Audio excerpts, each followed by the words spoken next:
guys, welcome back to the channel and welcome to this week's Monday Mixer. I'm Jason. I'm Julie. And we are Destination Full-Time. Hope everybody had a great Memorial Day weekend. We took the weekend off and didn't post obviously last week, so hope you missed us. Anyway, we were in Indiana getting independent suspension from We stayed in Howe, Indiana. Yep, there's a video that will be coming out. We did our first. We stayed in a service bay in our rig, so that was kind of a different experience. That was but, cool. We are currently heading to Illinois, and our first long trip with the independent suspension. And I think so far, the verdict is it is a much smoother ride. We're doing a video on the independent suspension, and we'll have more information for you at that time. But at least preliminarily, is that a word? Preliminarily? Anyway, our first thoughts. I don't know. Let's go with first thoughts. Our first thoughts are that it's a much smoother ride. Of course, you still get bounce, you still get some tugging. The truck still rides pretty much the same. But what you don't feel is the RV bouncing around behind you when you hit like bridge transitions and bumps in the road and things like that. You can definitely feel a difference for sure. Yeah. One of the big things too is we of course had the disc brakes installed as well. Now that's been a big change in the way that I'm braking, because you get just a touch of a delay in braking. Because you've got the electric that's shooting back to the RV, and that initiates the hydraulic pump that hits the brakes, right? So that's a little different to get used to, but they do stop. I mean, they stop really well. So anyway, that's what has been going on this week. Absolutely. We've had a lot of fun. We got to catch up with some friends, play some Mexican Train. Yeah, we hung out with No Sticks, No Bricks. Jason and Jen. And Gill Complex on the road. Yep, we got to see Tony and Larry last night after their alley rally. Yeah. And I think that's all the people we saw. We've been very busy at Morride, honestly. Yeah, that's pretty much taken up a lot of our time. Yeah. But this week we want to talk about what, Julie? What we look for in an RV park. Yeah, so I think the biggest thing is, because we both work, we need internet, right? And I think, we've done a video on internet. We have it all. T-Mobile, AT&T, Verizon, Starlink, we have it all. We have a cellular router. We have additional antenna on the roof that's very powerful, that brings in a really good signal for cellular carriers. But how do we determine if a park has good internet, or if good internet or cellular is available? So one of the things that we use is rvlife Trip Wizard. And that, if you go to the reviews, has a section where even sometimes when you're on it, it'll pop up and ask you if you want to do a speed check. So you can get some speed test results there. So we definitely utilize that. We also use Campendium and look at the cellular coverage there. Those are a lot of times outdated and not quite as good, and they don't really tell you the speeds. They just say yes or no, it's kind of available.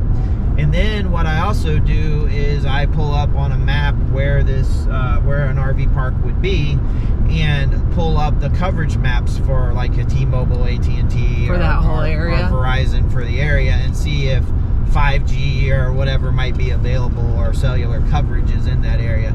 Every now and then you find one where there's just a blackout spot where you just don't have good internet coverage. But it's amazing what you can work with. We've had some internet that is bad, and then with our router, it's been very helpful to be able to merge multiple signals into one VPN tunnel and be able to keep a pretty solid, steady connection. So anyway, that's how we pick. That's the most important thing that we look for. Yeah, that's first. If there's no internet, we're not going there. That's simple. And we really don't want to risk it, but we do know, if all else fails, if the site is wide open and there's not trees above it, then we know Starlink should be okay. Yeah, we will at some points call an RV park and say, hey, we really need a spot that is unobstructed, right? So we don't want trees and stuff. And yeah, that sometimes it makes for a hotter site, but for having to work, we're just going to need that. Well, we have 3 air conditioners, we'll deal with it. But again, never, ever, ever, ever rely on Wi-Fi from the campground itself. No. Because it's not horrible. If you're working. No. If you're just surfing the net, great. But not Maybe. if you're working. Some places barely. you can't even do that. Yeah. I would say the next thing we do look at, but we do not rely upon heavily, is the ratings and reviews of a park. Yeah, those are all over the place. Like, we just stayed at a park that was like a 5 rating or a 5.5 rating, and we had to be there because we needed to be in the area. Right. But it was not a 5 at all. I didn't think it was a 5 at all. No. I thought it was more, should have been a 7 or an 8. So, yes, we read the reviews, but you also have to consider, some people just like to complain, and some people complain about the silliest things, so it's not necessarily the lowest rating. We've seen things that say they're an 8 and they are a 5, whereas we just stayed at a 5, and I think it was more like a 7 or 8. Yeah, I mean, it was a nice park. So, yes, we look at that, but we really read it and look a little bit further than just what it says initially. I think you got to be cognizant of what, especially places that call themselves a resort. A lot of people go in with, I think we have pretty much just thrown that term out of our vocabulary, because 99% of the places that call themselves a resort, I wouldn't consider a resort. Just because you have a swimming pool, I don't think makes you a resort.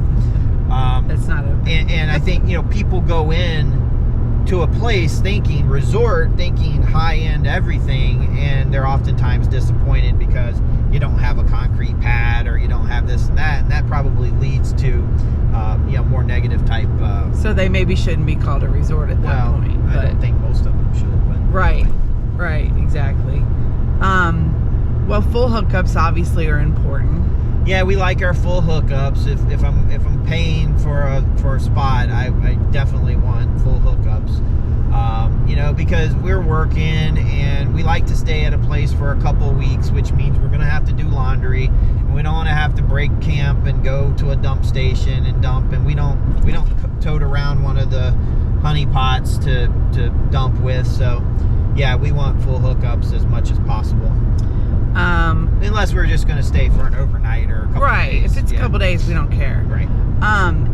We do look to see if they are rated as big rig access, but a lot of those say they are and they're not. So you really have to do a satellite view of the campground. You really have to look and make sure, just because it says big rig access, it might have been big rig access for what used to be a big rig, but the big rigs now are so much bigger.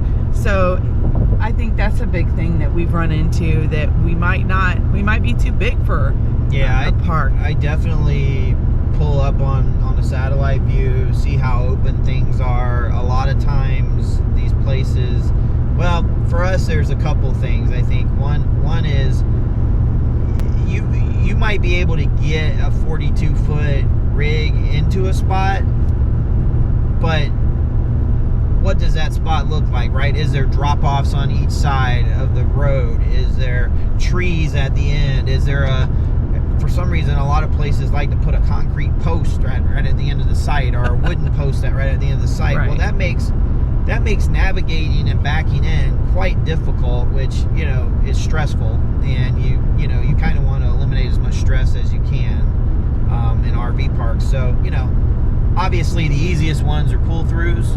They're almost always easy to get in and out of. And back-end sites are fine, but again, you got to be cognizant of trees and things like that. Yeah. I think those are our biggest things. Is there anything else you could think of? Obviously location has something to do with it too. Yeah. If you're going to a specific area, that narrows down your choices. Well, I did want to say something about location, and just because, we're Thousand Trails members, and so a lot of times you have to weigh out driving hour or hour and a half to go explore something or do an adventure somewhere versus paying nothing for the site, right? So a lot of times location may not be the great, like we were in a place, it was Thousand Trails, but there was nothing around. Like we had to drive an hour to go do something because there just wasn't a lot going on in the town. But it was on our path to where we were going, so therefore we needed to stay there. And it was free to stay there with our Thousand Trails membership. I think that's the thing that you have to look at. So, you know, and I think also be cognizant of when you are in a high, what do you call it? A high recreational area, I guess, or a high profile area, or a bigger like city. Like a touristy area. That's what the word I was looking for. A touristy area. Obviously, the RV parks are going to charge more because they can get more. Right? So, yeah. So, I mean, like one time when we went to Savannah, we stayed in a state park and just drove 45 minutes to Savannah. Stayed outside of, outside I think we booked that kind of later in the season. So that's but all it was we cheaper. Could get. Right. If you go to Savannah, get close to Savannah, you're going to pay a lot more. Right. But yeah, I mean, I think those are your main things, are the main things that for we look us. for. Yeah. If you're not working on the road, if you're retired, if you just like to dabble on the internet, then it doesn't matter to you about if the internet is strong or not. If you're not watching, streaming or anything like that, then that's not your most important thing. But for us, our livelihood makes it so that we can continue to travel and live this lifestyle. So that is the most important thing for us to look at. Sure. Let us know. What do you guys look for? Do you agree with those points that we brought up, or do you look for something else? Let us know what you guys look for. Because maybe we're missing something that could make our travels more enjoyable. Absolutely. All right. Well, we are headed to Illinois. Yep. And we're gonna be at a KOA for our first time ever. Yeah, we never stayed at a KOA. Imagine that. All these years camping and never ever stayed at a KOA, which is like the godfather of camping places, I guess. I don't know. Anyway, that's where we're headed, and that's pretty much it for this week. So glad to be back on the Monday Mixer. Yes. And it was weird not doing it last week. Very weird. It was. But it was a nice holiday, and we certainly were thinking of those that, that gave the ultimate sacrifice. Absolutely, the reason for the holiday or the day off. And we were actually moving that day and staying in a parking lot. So yes, we were in the Motorride parking lot that day. That's right. But anyway, guys, thanks so much for joining us. We look forward to. You know what? This week's video is going to be on our adventures in Cincinnati. Oh, Stay tuned for that. Also, one other thing, and I know this has been kind of a long video, but if you're still with us, we're thinking about changing the days that we post our long-form videos. So we may not be doing it on Thursdays anymore, but we'll let you know what we decide to do. I got to dig into the analytics and see when most of you guys are on. We've been doing it on Thursdays at 4 for quite some time, but I think we might be changing that to some other time in the week, or maybe just do it on the weekend. But anyway, we'll let you know. And there's also our meetup in September. I know we've posted about that or talked about that plenty. But let us know, reach out if you have any questions about it. There are still a few spots open. I just found out today. So definitely get signed up, or let us know if you have any questions or issues or need any help with that. We'd love to meet you and see you and hang out with you. Yep, absolutely. So until next time, guys, we hope that you find your next destination. Thanks so much for joining us, and have a great week. And living in the RV is sublime. Destination full time.